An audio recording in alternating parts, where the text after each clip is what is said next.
If I say in English, John likes apples, well, the action is to like, and there's this person, his name is John, and he's doing the liking. So he's producing a certain energy towards a thing, apples, and he's liking them. Unfortunately, in Spanish, we don't have such a verb. We don't. We can basically say amar, which means to love. So in this case, I would say John loves apples. But here's the problem. In Spanish, we don't love apples. Amar, which means to love in Spanish, is a verb that is used basically for passionate love or motherly love or fatherly love. But it's not used to represent a passionate liking of something. So then we need to drop the verb amar, which was probably the best possibility to replace to like. Then we don't have a verb in Spanish for that. So in Spanish, what happens is things produce enjoyment. In English, people produce a liking of things. They have the energy. They radiate this energy towards something, and this energy is the liking of that something. John likes apples. In Spanish, it's actually apples produce enjoyment to John. Apples produce enjoyment to John. So we need to know, we need to learn how to change the mindset, how to forget the English-speaking mindset and embrace the Spanish-speaking mindset, because this is going to be totally necessary if we are going to use the verb gustar properly. So what we have in front right now is a sentence in English, I like this salad. The sentence in Spanish that is, me gusta esta ensalada.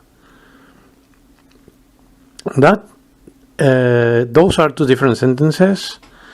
The verbs are different, the structure is different, the elements that are present are different. The second illustration, we can see that the words, they shift position and they also change, in many cases, what they are.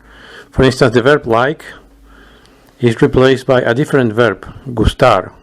Let's analyze these sentences. We have the sentence, I like this salad. In the sentence, I like this salad, I have a subject, which is I. Who's performing the action? I. I perform the action. Or I, is performing the action. Whoever is denoted by I. Like is the verb. What action is being performed to like?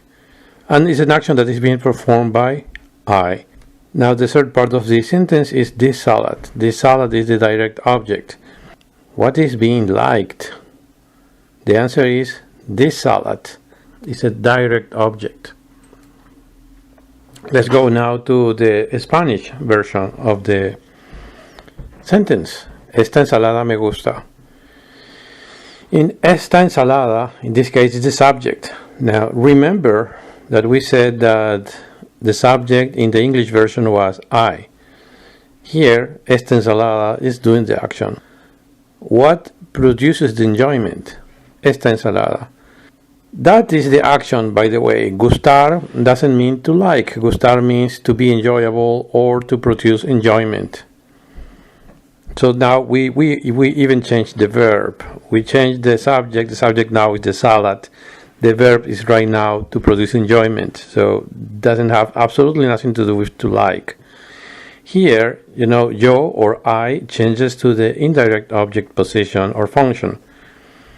So me, pronounced me, which in English is to me, basically indicates that that person is getting something that is produced by the salad. So the salad is producing enjoyment, and this enjoyment is being received by this person, by this element of the sentence, which is right now. The person right now is not the subject. In here, the salad is the real subject producing the enjoyment. the person is just receiving the enjoyment. So it's a receiver. It has been reduced to the category of indirect object, not even a direct object, an indirect object. So it's not a subject, it's not a direct object, it's an indirect object. Still, the salad is producing enjoyment. To whom? To me. Some elements have changed totally, like the verb. To like, it turns to, it became to be enjoyable or to produce enjoyment. I like this salad, as we know, basically translates into Spanish into the sentence, this salad gives enjoyment to me, which, in Spanish can be written as esta ensalada me gusta. This salad gives enjoyment to me, esta ensalada me gusta. That's a way of putting it. Another way would be me gusta esta ensalada. As a matter of fact, we prefer this other version. So you see how we just shift the position of me gusta. It was originally at the end, and we are putting it at the beginning of the sentence.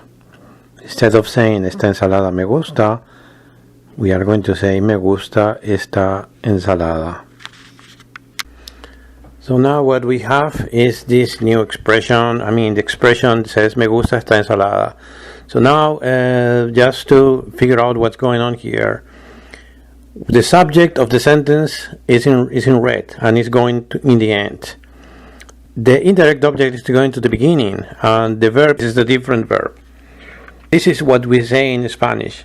We say something that has very little relation to the English expression. So just wanted you to know that if you are a little bit confused about making the transition from the I like this salad to the me gusta esta ensalada, you're not alone. You're probably not the only one, and not the last one. But it requires some time and it requires some dedication to master it. Thank you very much for watching this video now, and goodbye.